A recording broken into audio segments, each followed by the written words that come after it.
Anak-anak sekarang itu harus disentuh hatinya, harus ditunjukkan kenapa kita harus melakukan itu. Apa yang sudah kita ketahui, apa yang belum kita ketahui, terus apa pentingnya kita melakukan itu. Pada prinsipnya, jadi semua semua pekerjaan itu nomor satu adalah untuk bersyukur ya, nomor 2 adalah untuk bermanfaat bagi orang lain. Itu, harus ditanamkan pada semua orang. Dimanapun mereka berada, kebaikan itu akan tercatat di sisi Allah dan kita akan dapat manfaatnya.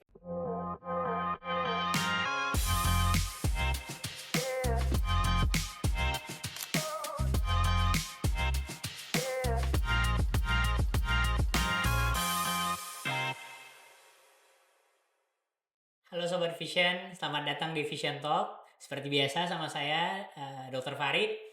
Hari ini kita berbincang santai dan berdiskusi banyak hal tentang semua sudut pandang tentang kesehatan dan kemandirian kesehatan. Termasuk para dokter-dokter yang hebat-hebat. Hari ini kita kedatangan satu orang yang luar biasa hebat. Dr. Gede Pardianto, spesialis mata konsultan. Selamat datang dokter.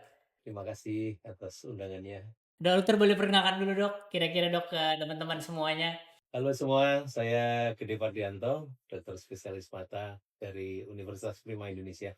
Oh iya teman-teman, Dokter Gede ini juga kepala prodi, ketua prodi pendidikan spesialis mata. Dimana kita sama-sama tahu kalau prodi mata ini berdiri satu-satunya di swasta ya dokter. Yang Sudah, pertama, pertama ya dokter. Setelahnya udah ada dokter. belum ada, Belum ada dok ya. baru kita ya satu-satu. Ini base-nya Dokter Gede ini, luar biasa nih. Luar biasa Dokter Gede. Dokter Gede, kita sekarang diskusi tentang bagaimana sih dok perjalanan karir dokter bisa memilih menjadi seorang dokter dan akhirnya dokter mata dok. Nah itu gimana dok perjalanan singkatnya dok tentang cerita kehidupan dokter di latar belakang dokter. Iya, tapi ini kayaknya bukan curhat ya. Oh enggak curhat dokter, enggak curhat. Ini kan apa ya buat buat menjadi wawasan baru buat teman-teman generasi muda yang mana nanti generasi muda ini bisa mendapat contoh dari dokter lah. Sorry toladan lah gitu dok. Terima kasih Dokter Farid. Jadi memang saya menjadi dokter ini pada intinya awalnya itu saya nggak kepingin jadi dokter. Saya itu lebih berminat masuk ke teknik pertambangan atau perminyakan ITB waktu itu. Tetapi memang ibu saya kebetulan bilang, "Leh, kamu mbok jadi dokter." Nah, seperti itu. Loh, kenapa Ibu? Ya, intinya kembali ke ketika saya umur 3 tahun dan 5 tahun itu saya menjalani operasi. Waktu itu kami tinggal di Banyuwangi, tapi operasinya di Surabaya. Jadi yang pertama itu umur 3 tahun di Rumah Sakit Simpang di Surabaya. Yang kedua di Rumah Sakit Dr. Sutomo itu umur 5 tahun di Surabaya. Jadi sempat waktu itu yang pertama itu ibu saya ketika saya operasi itu sempat pulang 300 kilometer ke Banyuwangi karena tidak ada dana Dokter Farid. Jadi waktu itu bebek yang ada di sawah itu digiring untuk dijual, untuk membiayai anaknya operasi waktu itu. Ya, jadi bekas operasinya mungkin masih ada ya di sini. Nah, itu dia. Jadi yang kedua itu di Dokter Sutomo ketika saya sudah post op, itu tiba-tiba dokternya minta izin sama perawatnya. "Sus, apa boleh saya izin sebentar?" "Loh, kemana Dok?" Dalam bahasa Jawa ya. "Saya mau ngantarkan ibu saya keliling rumah sakit," katanya. Waktu itu seperti itu. Nah, ketika saya ingin masuk ke ITB, ibu saya bilang, "Kamu masuk ke kedokteran aja boleh nggak?" "Kenapa ibu saya harus masuk kedokteran?" "Satu, supaya kamu bisa menjadi dokter yang sosial. Yang kedua, saya ingin seperti ibunya dokter yang merawat kamu, kamu kelilingkan ke rumah sakit." Alhamdulillah tercapai. Ketika saya dokter muda, ibu saya datang ke Surabaya, saya ajak keliling rumah sakit Dokter Sutomo waktu itu. Masya Allah. Alhamdulillah. Tahun berapa tuh dokter? Itu sekitar tahun 96. 96 ya. Iya, jadi seperti itu. Terus kemudian untuk menjadi dokter mata, sebenarnya saya waktu itu menjadi pelatih selam untuk dokter-dokter profesor bedah, jadi IKB Surabaya. Sekelas info ya teman-teman, beliau ini purnawirawan dari TNI Angkatan Laut ya. Ini pangkat terakhir apa dokter? Nah, saya cuma lihatkan kalau Wah iya tapi luar biasa nih ya, teman. Double-double ibunya dapat bro. Jadi tentara dan menjadi dokter. Nah itu. Menarik nih dok. Terus dok, saya rasa ini belum ada yang tahu. Maksudnya belum cerita ini belum banyak yang tahu dok. jadi ketika saya 97 itu melatih para profesor kami ya dari bedah IKB, terus Papoi. Jadi, salah satu guru besar di sana itu Profesor Bambang Priambodo itu bilang, "Kamu kalau nggak jelek-jelek kamu pasti diterima di ortopedi." Wah, saya senang sekali waktu itu. Mungkin beliau kalau menyaksikan ini saya betul-betul bangga sama beliau, luar biasa. Tetapi memang setelah saya itu mau masuk ke PDS, lagi-lagi ibu saya bilang, "Kenapa kamu nggak masuk dokter mata saja?" "Kenapa Ibu?" Waktu itu ibu itu mengalami kecelakaan, jadi naik bis, kebetulan beliau duduk di depan. Oke. Ketika duduk di depan itu bisnya mengalami kecelakaan. 3 orang meninggal di tempat waktu itu, termasuk drivernya, termasuk orang yang di sebelahnya ibu saya.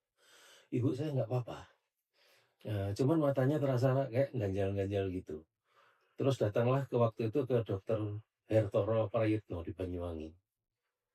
Jadi, nggak ada apa-apa sih matanya, cuman merasa nggak enak.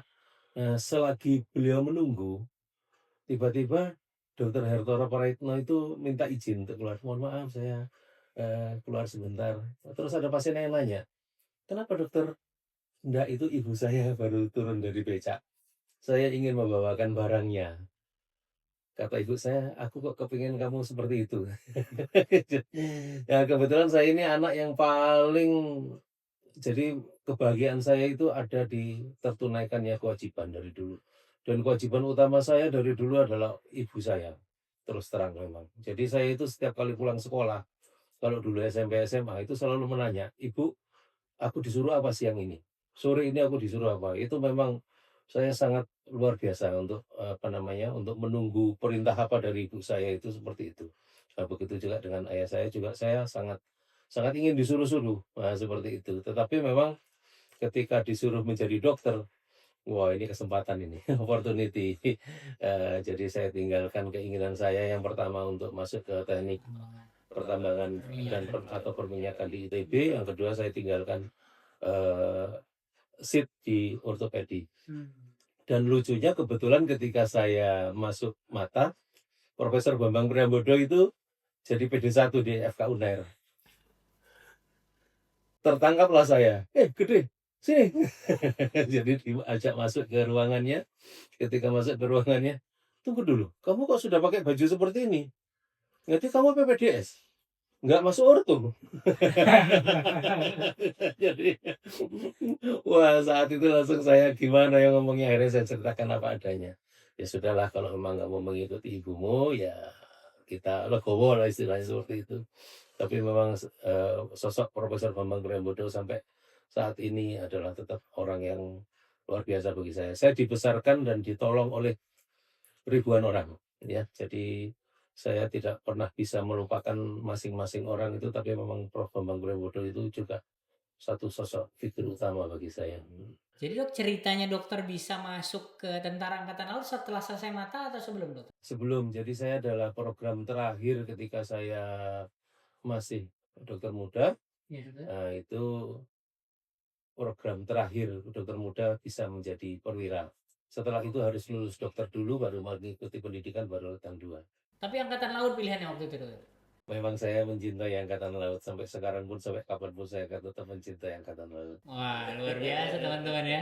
Jadi dok, kalau dalam perjalanan karir dokter inilah sampai sekarang, dokter udah menjadi dokter mata berapa tahun dokter? Iya. Mulai 2005 jadi sudah 20 tahun. 20 tahun ya dok. Dari perjalanan 2020 tahun ini dokter dari Surabaya langsung ke Medan dokter? Atau Iya, saya ke Medan. berarti dokter sudah pindah di Medan 20 tahun dokter? 20 tahun, tapi kan di tengah-tengah itu saya sempat ke Jakarta 2 tahun, gitu-gitulah. Oke. Ada, Iya. ya. Tapi saya teman-teman ya, yang perlu diingat ya, hebatnya lagi dokter mata biasa, dokter gede ini. Kalau biasanya to be and to get biasanya biasa ya menjadi dokter dan mendapatkan dokter dok. Biasanya mintanya anaknya juga jadi dokter. Nah hebatnya lagi dokter kita ini teman-teman, anaknya jadi astronomi ya dok. Apa dokter? Iya, yang pertama astrofisik, Astrofisik. Yang kedua dok? yang kedua aerospace engineering dan mechanical engineering double degree. Double degree ya, dok. Iya. Di Boston ya dok. Yang pertama itu lulus dari University of California Berkeley S1, sekarang langsung mengambil program S3 langsung yang 5 tahun di Boston University. Yang kedua lulus double engineer dari University of California Davis, Aerospace Engineering dan Mechanical Engineering. Sekarang lagi mengambil S2 Mechanical Engineering, Concentration in Aerospace Engineering di Boston University. Luar biasa. Jadi biasanya teman-teman kalau bapak emaknya dokter, ibu kan dokter ya dok? Iya betul. Ibu dokter, biasanya minta tuh anak jadi dokter. Ini enggak loh teman-teman, ini dikirim ke Amerika di 30 jam kita nih masa dok ya? Kadang-kadang ya total sih bisa 38 jam kita terbang untuk menyekolahkan anak, dan itu bukan jadi dokter teman-teman, jadi astronot ya dok ya. Orang biasa jadi astronot lah bahasa sederhananya. Jadi teman-teman juga, dokter Gede ini sekarang dipercaya menjadi seorang kaprodi spesialis mata di Universitas Prima Indonesia dok. Dok sebenarnya tanggung jawab dokter sebagai pendidik itu apa yang paling dokter berkesan? Artinya, aduh nih saya kalau jadi kaprodi ini rasa saya seperti ini gitu dok. Iya, sebenarnya yang paling membahagiakan bagi saya sekali lagi adalah tertunaikannya kewajiban. Sedangkan yang saya emban sekarang ini amanahnya besar. Jadi sebenarnya kalau ada pilihan lain selain saya, mungkin sebaiknya Universitas Prima Indonesia memilih yang lain. Tetapi mungkin saat ini ya sayalah yang dipilih. Jadi memang ini satu hal yang luar biasa. Jadi tetapi juga di satu sisi adalah opportunity bagi saya karena memang eh, 3 hal yang dibawa mati itu, nomor 1 adalah shadaqatul jariyah, yang kedua adalah ilmu yang bermanfaat, yang ketiga adalah anak soleh yang mendoakan orang tuanya. Jadi harapannya poin yang kedua ini saya bisa dapat. Jadi selama ini mungkin selama 20 tahun saya jadi dokter, menjadi dokter mata juga, itu banyak hal yang sudah saya baktikan untuk pasien-pasien saya, tetapi memang banyak pengetahuan yang selama ini hanya terpendam di dalam pikiran, kepala, dan hati saya. Itu tidak tersampaikan, tidak terlahirkan. Mau dibicarakan sama siapa ya pengetahuan ini, mau dibagi sama siapa pengetahuan ini, kadang-kadang tidak semudah yang saya bayangkan. Tapi ketika saya punya murid, rupanya, oh ini kehendak Allah bahwa yang selama ini Doakan itu ya. saya ketahui, ya, saya kuasai, terus ilmu-ilmu yang selama ini saya mau ngomong saya ngomong dengan siapa, ilmu ini bisa saya bagi, ternyata bisa saya keluarkan dengan PPDS. Jadi seperti itu. Jadi memang banyak hal Dokter Farid. Jadi tentu saja dengan segala kekurangan saya harapkan memang PPDS Mata Unpri ini bisa kedepannya itu nomor 1 lulus menjadi spesialis mata yang sesuai dengan yang diharapkan oleh negara Republik Indonesia dalam hal ini melalui kolegiumnya, KKI-nya, dan juga Kemendiktinya atau Kemendikti seperti itu. Jadi itu nomor 1. Yang kedua bahwa memang dokter lulusan Unpri ini nantinya akan bisa praktek dengan kompetensi yang terjamin, seperti itu yang kedua. Yang ketiga mereka bisa melakukan surgery, menjadi seorang dokter mata yang skillful, memang itu yang kita harapkan karena dokter mata itu harus melakukan surgery ya, melakukan bedah, dia adalah ahli bedah mikro, maka harapannya memang dokter-dokter lulusan dari Unpri ini bisa menjadi ahli bedah mikro dan bercermin kepada guru-guru kami dulu, kepada orang-orang yang mengajari kami baik dari dalam maupun di luar negeri. PPDS kami ini bisa sharing, jadi berkiprah, berkontribusi baik di tingkat daerah, di rumah sakitnya, di tempat dia bekerja, juga di level nasional dan bahkan di level internasional. Dan harapannya mereka juga bisa menelurkan banyak karya yang bisa dibaca oleh orang-orang atau dokter mata dari seluruh dunia sehingga dokter mata yang membaca itu bisa menerapkan pada pasien-pasiennya. Dan ini yang menarik bagi saya, jadi seolah-olah kalau kita hanya bekerja di sini, itu kita hanya bisa melayani mungkin 100 orang setiap hari, tetapi kalau kita punya karya di level internasional, harapannya ada 5 atau 6 atau 7 atau mungkin belasan atau bahkan puluhan dokter mata yang lain mempelajari apa yang kita sharing, mereka menerapkan pada pasien-pasiennya. Harapannya saya, Dokter Farid juga ya di sini, terus kemudian para PPDS nanti yang sudah akan jadi dokter mata, itu dapat kebaikan dari yang dikerjakan teman-teman yang membaca karya kita. Mungkin tanpa kita tahu saat ini mungkin di Siberia sana ada dokter mata yang menerapkan itu pada pasiennya, entah di Somalia, entah di Ekuador, entah di Brasil, entah mungkin di Kanada atau di Australia. Dimanapun mereka berada, kebaikan itu akan tercatat di sisi Allah dan kita akan dapat manfaatnya. Karena pada prinsipnya semua kebaikan itu akan kembali pada diri kita sendiri. Seperti itu, Dokter Farid. Baik dokter. Dokter, kan dokter kan sekarang kan sudah jadi dokter lebih dari 20 tahun ya, Dok. Kurang lebih 20 tahun dokter mata ya, tapi sebelum dokter umum. Dok, kan berbeda gen ya, Dok. Generasi kita ini jauh berbeda, dokter. Dari sekarang mungkin sudah gen alpha barangkali yang lahir sekarang. Sekarang kalau saya masih milenial, dokter. Di bawah saya mungkin teman-teman PPDS ini ya gen Z atau gen Y lah. Jadi dok, menurut dokter, apa titik berat penting yang kita harus ingat kalau seorang dokter itu mentalnya dan pikirannya harus menjadi seperti apa? Pada prinsipnya, jadi semua semua pekerjaan itu nomor satu adalah untuk bersyukur ya. Nomor dua adalah untuk bermanfaat bagi orang lain. Itu harus ditanamkan pada semua orang. Jadi dari situlah kita mendidik, tentu saja dengan banyak flexibility ya, dengan banyak toleransi, dengan banyak inovasi yang berbeda. Saya bersyukur saya memiliki anak yang seumuran dengan PPDS saya. Jadi saya bisa melihat mereka seperti saya melihat anak-anak saya sendiri. Jadi seperti itu. Jadi memang kalau dulu itu kita selalu ditekankan dengan attitude, knowledge, dan skill. Ya. Kalau sekarang kita sudah harus memulai dengan awareness terhadap mereka. Jadi awareness ini nanti yang akan mendasari bagaimana mereka berbuat. Jadi bagaimana mereka memperlakukan pasien, mereka memperlakukan gurunya, memperlakukan temannya, memperlakukan atasannya, memperlakukan anak buahnya, itu harus didasari dengan awareness dulu. Jadi sehingga tidak mungkin seorang dokter itu nantinya akan misalkan terlambat 30 menit bukan atas sesuatu yang Disengaja. kayak gitu. Jadi kalaulah terlambat mungkin karena operasi pasien yang lain. Kalaulah terlambat mungkin karena memang sakit. Kalaulah terlambat mungkin memang karena macet parah dan seterusnya. Misalkan gini, berbeda untuk makan, karena makan boleh karena memang makan. Tetapi makan sambil mengobrol enggak. Seperti itu. Jadi makan, sholat, ke kamar kecil, ya memang itu wajibnya. Wajib, ya. Tetapi setelah itu harus kembali pada pasiennya. Nah, seperti itu. Jadi kewajibannya itu harus ditunaikan dengan baik.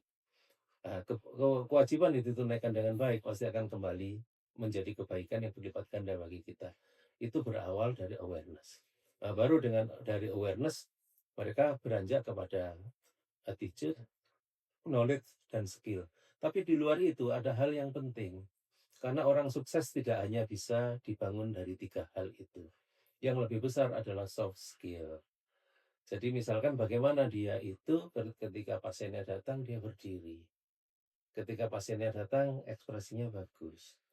Ketika pasiennya datang dia tersenyum baik. Ketika pasiennya datang dia menyambut. Dia mengeluarkan atau mempersembahkan pada pasiennya kata-kata yang baik. Dengan intonasi yang baik, kalimat yang baik. Itu sudah 60% pasiennya sembuh. Nah, lalu mempersilahkan duduk, mempersilahkan duduk dengan silakan pelan-pelan saja, santai-santai saja, dienakkan duduknya, baru diperiksa. Itu pasien merasa diorangkan. Nah, itu soft skill. Selama ini guru-guru kita sudah mengajarkan itu dengan baik, tapi mungkin kita perlu memperbaiki itu lagi agar bisa mengena ke generasi yang berlainan ya seperti Dokter Farid tadi bilang. Jadi memang anak-anak sekarang itu harus disentuh hatinya.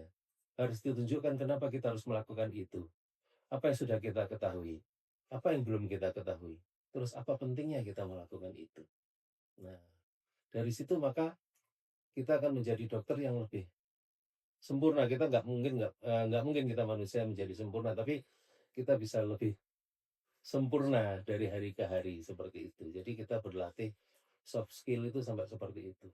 Lalu memang hal-hal lain sekarang ini kan menjadi dokter yang sukses itu kan nggak cuman pasiennya banyak, Betul. operasinya banyak, terus kemudian uangnya banyak dan seterusnya. Tetapi kita juga harus mengajarkan pada PPDS itu bagaimana kita itu menjadi insan yang sepenuhnya istilahnya. Bagaimana kita itu menjadi dokter yang sukses sementara hubungan kita dengan istri kita atau pasangan kita tetap baik. Dengan mertua tetap baik, dengan orang tua tetap baik, dengan anak-anak kita baik, dengan tetangga kita baik, dan seterusnya. Lebih-lebih dengan pasien dan keluarga pasien, kita tetap baik. Nah, kita sudah berusaha sebaik mungkin lah istilahnya seperti itu. Terus bagaimana tentang finansial kita, bagaimana manajemennya. Karena kita ini nggak menutup kemungkinan ketika kita itu diuji miskin, kita mampu. Ketika diuji kaya, nggak mampu. Nah, sehingga kita itu akhirnya nantinya anak-anak itu harus diajarkan bagaimana kita itu berkutat kepada 3 hal utama dalam hidup kita. Setiap apa yang kita sukai, apa hobi kita, apa pekerjaan kita, apa yang kita lakukan, apa yang kita pegang, apa yang kita baca, apa yang kita tekuni pada saat itu minimal harus 3 hal. Yang pertama, apakah itu berpahala besar? Yang kedua, apakah itu menghasilkan uang besar? Pendapatan uang besar. Iya, atau sesuatu yang besar istilahnya kayak gitu. Yang ketiga, apakah itu mendatangkan penghargaan yang besar, mungkin penghargaan sekelas presiden. Ya, seperti itu. Dan itu tidak menutup kemungkinan karena itu semua bisa kita capai. Jadi, mari anak-anak, murid-murid para PPDS itu mulai sekarang harus tahu mereka lagi ngapain. Nah, apakah itu memang hal yang bermanfaat, mengandung salah satu atau ada tiga-tiganya. Nah, ini adalah challenge kita terhadap generasi yang paling baru ini dan alhamdulillah itu beberapa sudah kita terapkan pada anak-anak saya, ya alhamdulillah sudah seperti itu prestasinya nasional dan internasional. Dan kepada PPDS ini saya bersyukur sekali karena ya di tahun pertamanya ini bahkan di semester pertamanya bahkan di bulan-bulan pertamanya mereka sudah banyak melakukan hal-hal yang menurut saya ini miraculous ya sangat ya ajaib bagi saya. Karena saya merefleksikan diri saya dulu waktu menjadi PPDS di usia mereka, di semester mereka, oh alhamdulillah mereka sedikit banyak lebih bagus seperti itu. Jadi bagaimana mereka punya pengetahuan seperti itu, terus bisa menjawab pertanyaan-pertanyaan seperti itu, bisa melakukan pendekatan pada pasien seperti itu, mendiagnosis pasien seperti itu, menggunakan peralatan-peralatan diagnostik seperti itu, sehingga melakukan beberapa tindakan, terus diberi kesempatan sama senior-senior sampai menginsersi IOL, bahkan bukan cuma IOL biasa, tapi IOL hydrophobic merek Johnson& Johnson. Wow, itu ya seperti itu sudah bisa dipercaya mereka untuk menginsersi itu luar biasa. Ya, tentu saja itu butuh tanggung jawab besar dari seorang PPDS.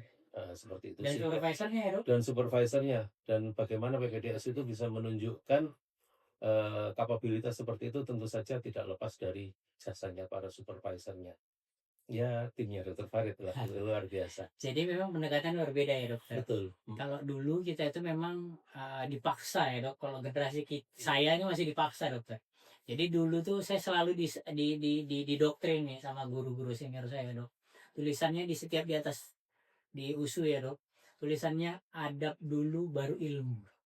Itu masih kalau sampai Itu terus tuh, Dok. Iya. Maksudnya itu di jargon itu menjadi sebuah itu di rumah sakit Pirngadi, Dok, di tempat Iya. koas itu. Ini setiap keluar ruangan tuh ada adab dulu baru ilmu, adab dulu baru ilmu. Di cermin tulisannya ada adab dulu baru ilmu. Itu memang Iya.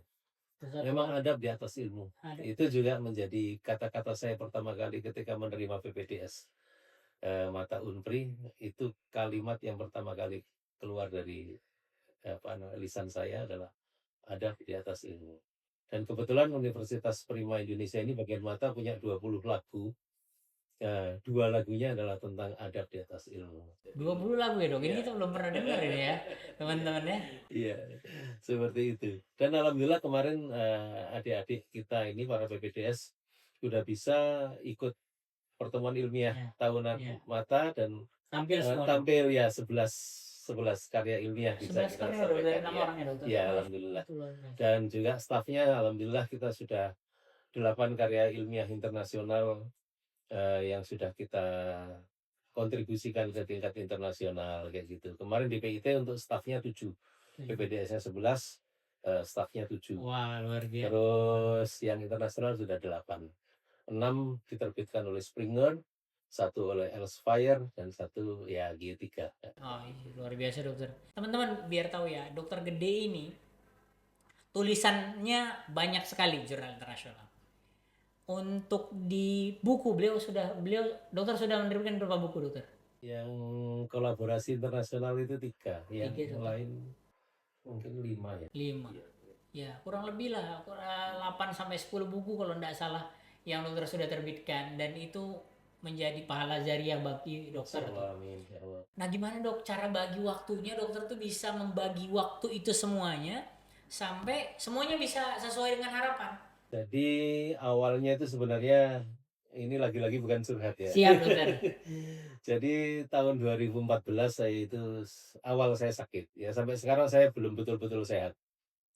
Saya ada beberapa diagnosis lah, termasuk saya pasiennya Prof. Terawan juga. Jadi apa namanya, nggak usah kita perpanjang ya. Memang dari kecil saya itu sakit-sakitan, tapi memang mulai 2014 itu saya sakit di banyak organ, jadi seperti itu. Jadi yang seperti ini kelihatannya saya sehat, tapi sebenarnya ya alhamdulillah sehat ya. Sehat. Pokoknya Tapi di intinya depan tadi bersyukur tadi tuh. iya alhamdulillah. Jadi intinya, kalau yang tingkat yang wajib saya masih bisa, intinya itu seperti itu. Jadi ketika 2014 itu saya sakit, itu saya bersyukur jatuhnya nggak ke kiri, tapi jatuh ke kanan.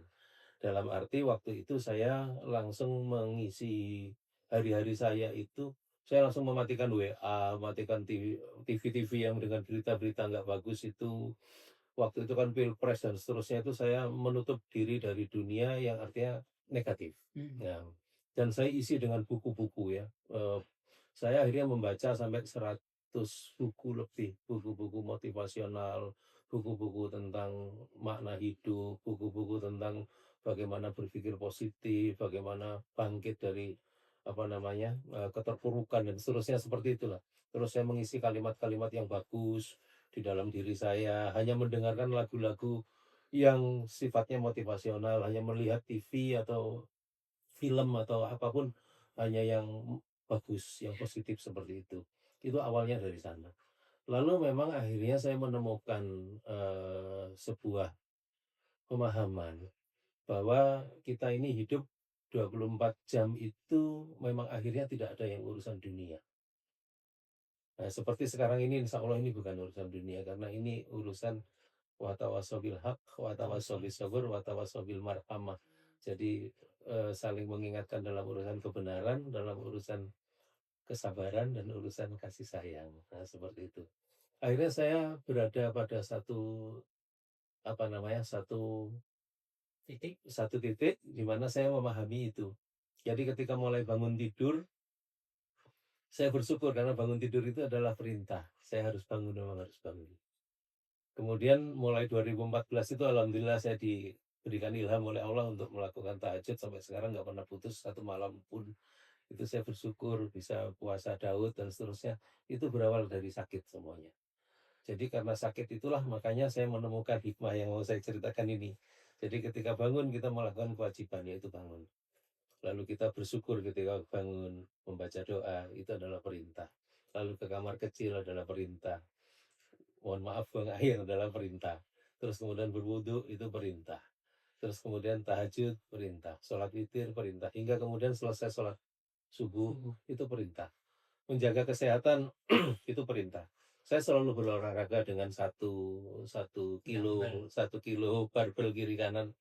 Semua orang meledek, apa manfaatnya 1 kilo? Dulu saya itu pendaki gunung, saya pelari, saya bisa berenang 2.000 meter, 3.000 meter seperti itu. Saya masih bisa mungkin sekarang kalau saya paksakan, tapi nggak tahu kalau terjadi apa setelah saya paksakan. Tetapi insya Allah saya masih bisa, cuman saya nggak berani. Nah, terus latihan itu adalah wajib, menjaga tubuh adalah wajib. Maka harus kita lakukan. Jadi itu urusan dunia atau urusan akhirat? Itu urusan akhirat karena itu perintah. Setelah itu mandi adalah perintah, gosok gigi adalah perintah, memakai wewangian, ganti baju adalah perintah. Ketika bekerja, lagi-lagi bekerja untuk bersyukur. Bersyukur adalah perintah. Untuk menolong orang adalah perintah. Mencari nafkah untuk keluarga adalah perintah. Terus setelah dapat uang pun kita ngapain itu? Saya juga nggak pakai jam tangan. Jadi baju kita hanya untuk menghormati orang adalah perintah, menutup aurat adalah perintah, hanya untuk sebatas hal yang wajib semuanya. Setelah itu pulang. Apakah pulang itu perintah? Pulang adalah perintah, maka saya pulang. Saya nggak mampir-mampir. Habis itu saya melayani istri saya dan seterusnya, itu adalah perintah. Kemudian saya misalkan di rumah ada kucing-kucing, ya saya beri makan kucing-kucing adalah perintah.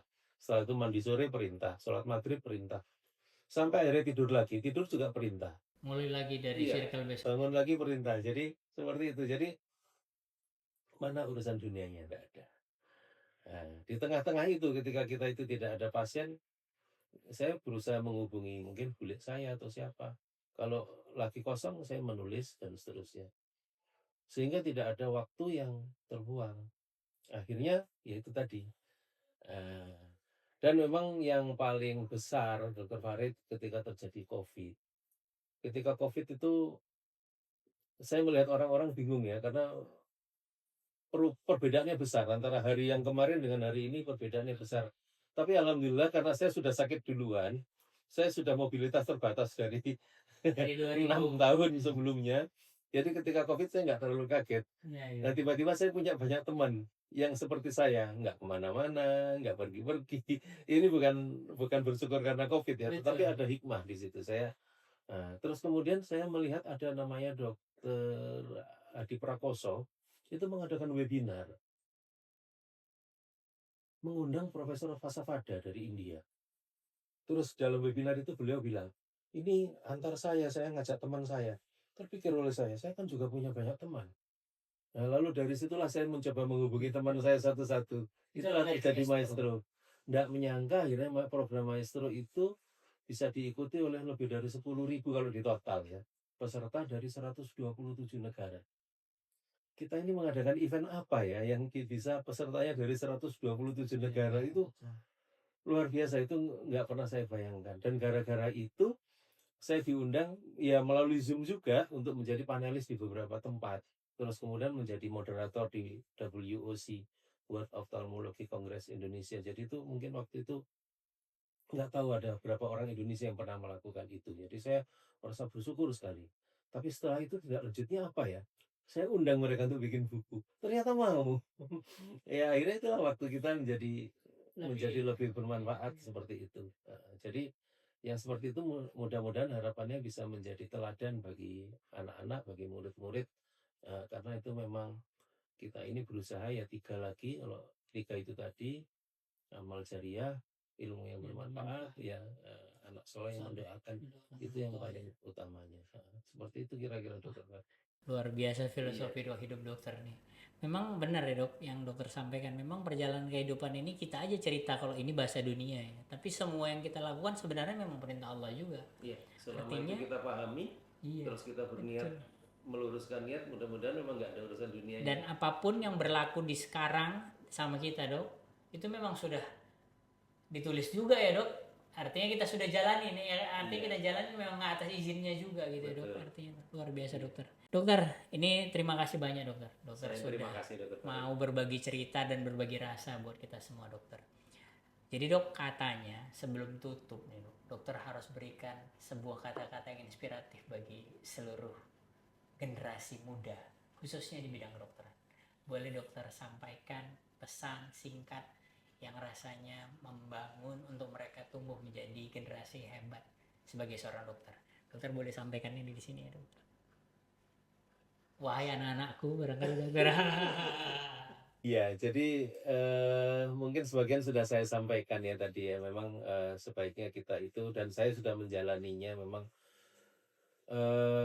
kebahagiaan itu yang paling tinggi ada di dalam tertunaikannya kewajiban. Terus terang kita memang bisa mendapatkan kebahagiaan melalui tempat yang enak, ber-AC, liburan yang oke ya, naik pesawat kelas 1 di hotel berbintang dan seterusnya, makan makanan yang lezat, itu memang tidak bisa kita pungkiri itu membahagiakan. Tetapi memang yang paling membahagiakan adalah tertunaikannya kewajiban. Dan kewajiban kita ini banyak, anak-anakku, murid-murid semua, kayak jadi orang tua saya. Jadi Intinya ketika kita itu menunaikan kewajiban, maka percayalah semua kebaikan kita, semua hal baik yang kita lakukan, semua kebajikan yang kita tunaikan, itu semuanya akan kembali pada diri kita. Jadi laksanakan dengan cara yang bagus, dengan yang proper, sesuai yang diajarkan, sesuai step by step yang yang sudah diverifikasi, yang sudah dikonfirmasi kebenarannya. Jadi veritas itu penting, kebenaran itu penting, harus dilakukan dengan baik. Dan itu yang harus kita lakukan pada pasien, sehingga kalau kita melakukan dengan niat yang bagus, dengan cara yang benar, ya, dengan perilaku yang baik pula, seperti tadi Dokter Farid bilang, adab di atas ilmu, semuanya akan kembali ke kita sendiri. Dan itu berarti bukan cuma hanya diri kita sendiri, tetapi juga keluarga kita, anak-anak kita, bahkan cucu-cucu kita. Karena semua kebaikan itu didoakan semoga mengalir hingga ke anak cucu. Seperti itu. Mantap, Dokter. Jadi intinya kita bisa memahami teman-teman, kalau mempersiapkan segala sesuatu dengan sebuah kebaikan, maka insya Allah kebaikan itu akan datang pada diri Anda sendiri. Baik dokter, terima kasih banyak Dokter Gede sudah mau berbagi cerita yang sangat inspiratif pada hari ini di Vision Talk kita. Untuk Sobat Vision Talk, jangan lupa ikuti episode kita selanjutnya. Dan kami pamit undur diri, mudah-mudahan kita bisa bertemu di tempat yang lain. Assalamualaikum warahmatullahi wabarakatuh. Waalaikumsalam. Terima kasih. Terima kasih dokter.